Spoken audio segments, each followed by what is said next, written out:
The Rebellion of 1857, the First War of Indian Independence, the cartridge that ignited an empire's nightmare. Picture this: a single greased cartridge, no larger than your finger, becomes the spark that nearly topples the most powerful empire the world has ever known.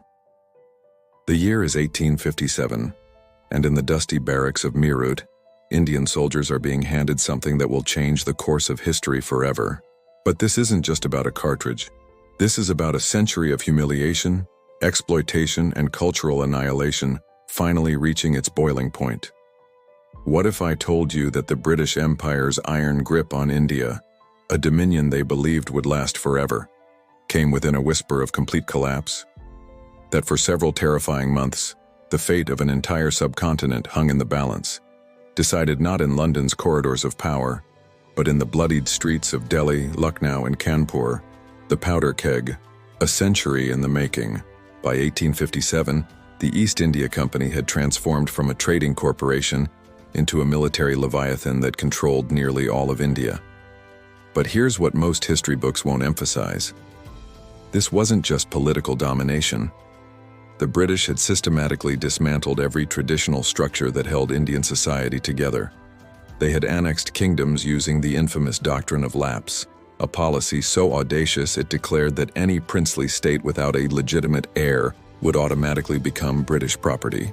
Imagine waking up one day to find that because you adopted a son instead of having a biological heir, your entire kingdom, your legacy, your people's future, all forfeit to foreigners.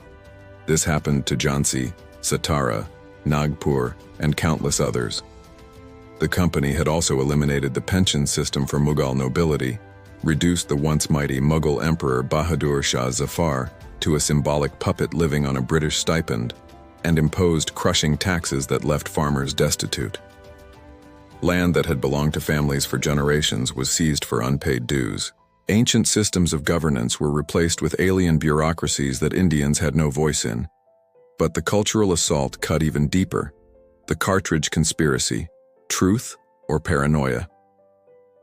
Here's where history gets murky and fascinating. The new Enfield rifle required soldiers to bite off the end of a paper cartridge greased with animal fat before loading.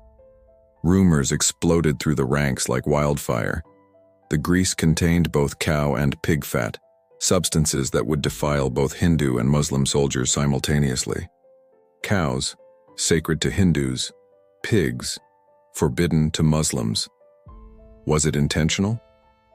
Some historians argue it was bureaucratic incompetence, that the British genuinely didn't consider the implications.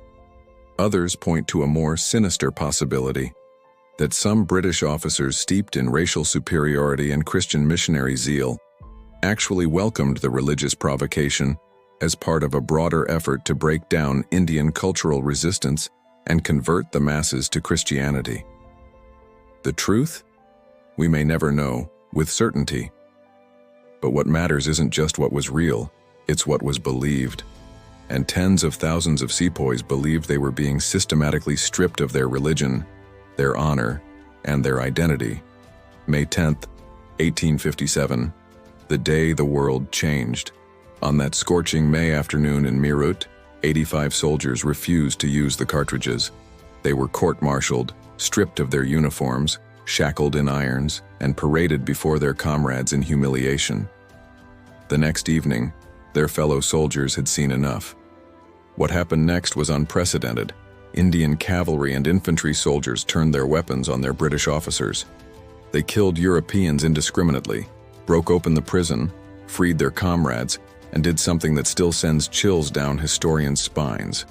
They marched to Delhi, the symbolic heart of Indian civilization, and declared the restoration of Mughal rule under Emperor Bahadur Shah Zafar, an 82-year-old poet king who had spent decades writing melancholy verses about faded glory, suddenly found himself at the center of a revolution he neither sought nor could control. His coronation as the leader of the rebellion transformed a military mutiny into something far more dangerous to the British, a war of independence with legitimate sovereignty claims. The spread. When hope became contagion. Within weeks, the rebellion spread like a brush fire across northern and central India.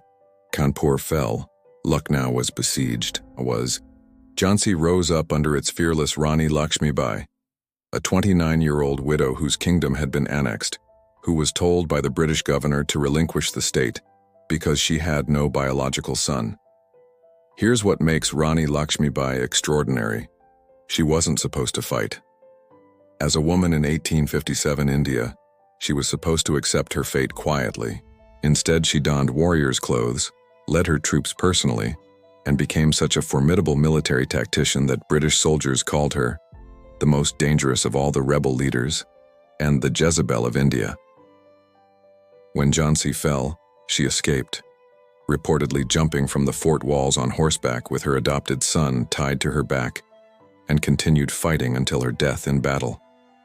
The brutality that history tries to forget what followed was savagery on both sides that still haunts the collective memory.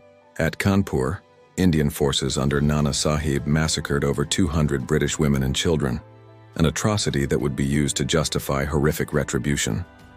The British response was systematic and deliberate. Entire villages were burned.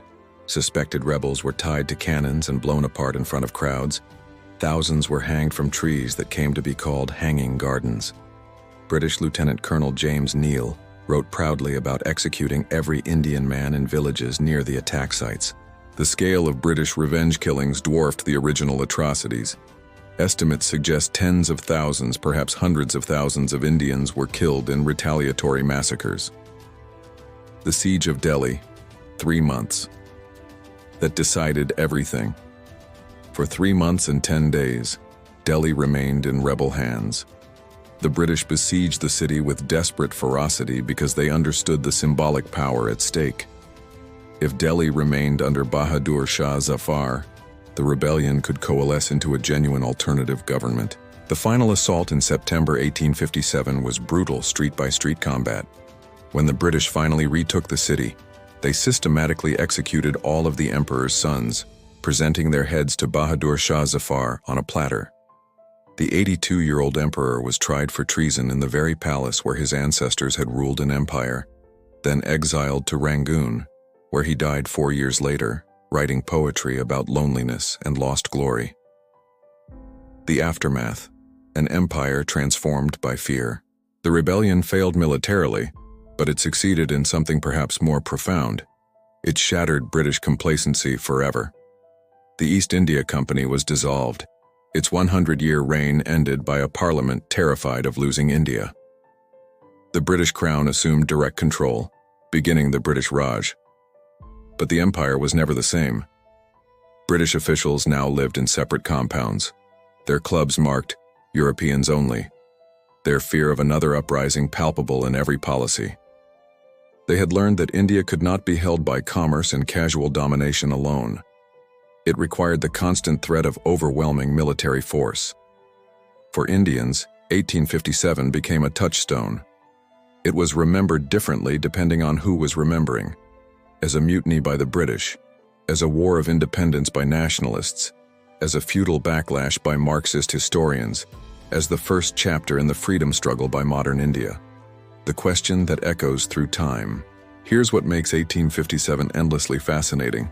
It was the moment when the colonized nearly became the liberators. 90 years before 1947, Indians came breathtakingly close to expelling the British entirely. One wonders, if Delhi had held, if more Indian princes had joined the rebellion, if coordination between different rebel groups had been stronger, would India's story have been completely rewritten? We'll never know. But on quiet evenings in Delhi, near the Red Fort where Bahadur Shah Zafar was tried, or at Jhansi's fort where Rani Lakshmibai made her legendary leap, history whispers its tantalizing what-ifs to anyone willing to listen.